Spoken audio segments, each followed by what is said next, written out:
death rate.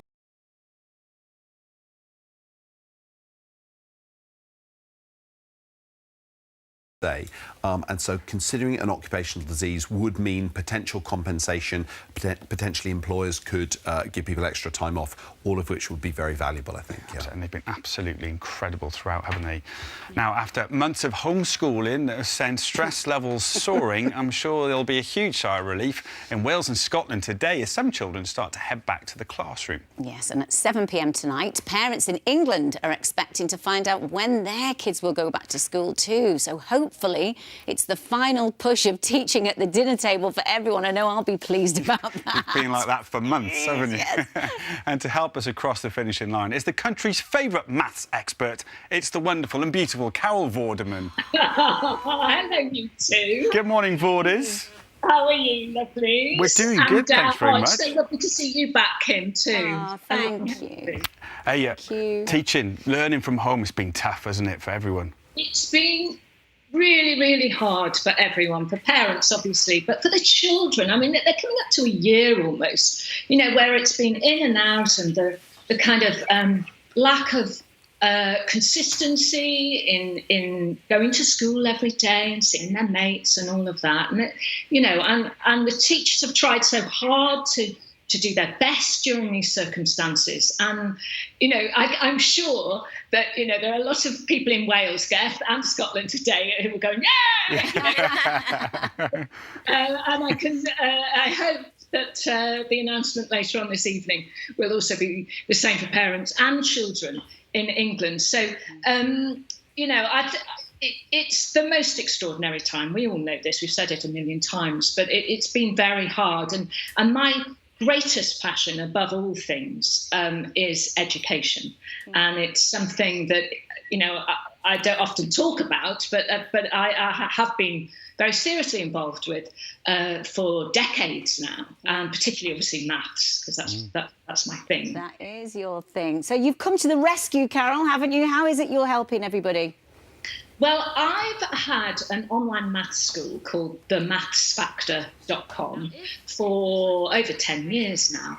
And we decided when the first lockdown happened and schools were all closed that we would make it free for everybody. So we had over 500,000 children registered, and we were teaching. I became Auntie Carol to 500,000 children, who didn't necessarily know me from the telly, but they knew me from this. And almost all, so 96%, if you know percentages, that's almost all, of parents have said that their children's confidence in maths, because of the maths factor, has improved rapidly. And we know that many of them who went back in last September, after being with us, with Auntie Carol, won medals for maths at school and so on. But it's been a passion for me because I have two children and they're older now. Katie is just finishing her PhD in science in nanotech at Cambridge. She's always been very academic, very easy to teach as a parent.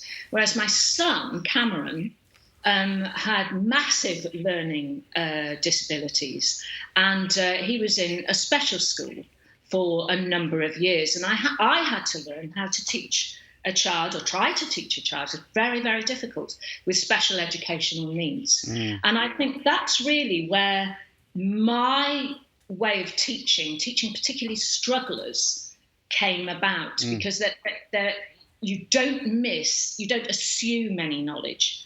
And it's always positive, it's always encouraging, it's always kind. It's always about the joy of learning. And I learned that through teaching my son, really. It really works as well. And as you say, it's so popular and so many people are doing it. And another note, we were just chatting there with Dr. Zand about teachers, pupils going back to school all over the country, maybe tonight for England, and whether teachers should be vaccinated. What's your view on this? Well, I don't like it when politics comes into education, because it's always should be about the children and giving them the best opportunity. As you know, Gareth, I grew up in North Wales. I was a preschool meals kid in Rhyl all my life in North Wales, which parts of Rhyl are the poorest areas in Wales.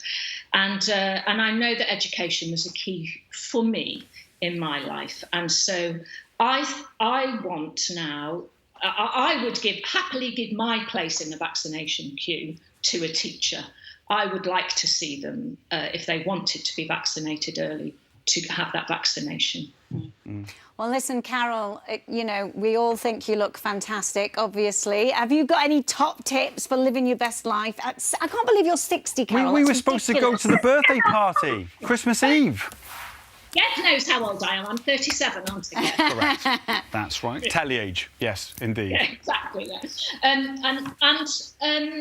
I would just say that getting to 60 actually is. I have never felt as free in my life. I don't have the responsibilities of being a single parent. My mum lived with me for decades. You know, I was my mum's full-time carer, and very sadly she died a few years ago. But I don't have those responsibilities now. So I always say I love getting up to mischief, which obviously lockdown has largely stopped. Sadly. Which is probably a good place to stop, as you're about to start talking about mischief, maybe for another day. Carol, thank you so much, or should I say Auntie Carol, thank you for all your hard work, and we'll see you very soon. Thank you. Thanks, Carol. Diolch, Carol. Well, still to come this morning, Dr. Zand will be answering your questions.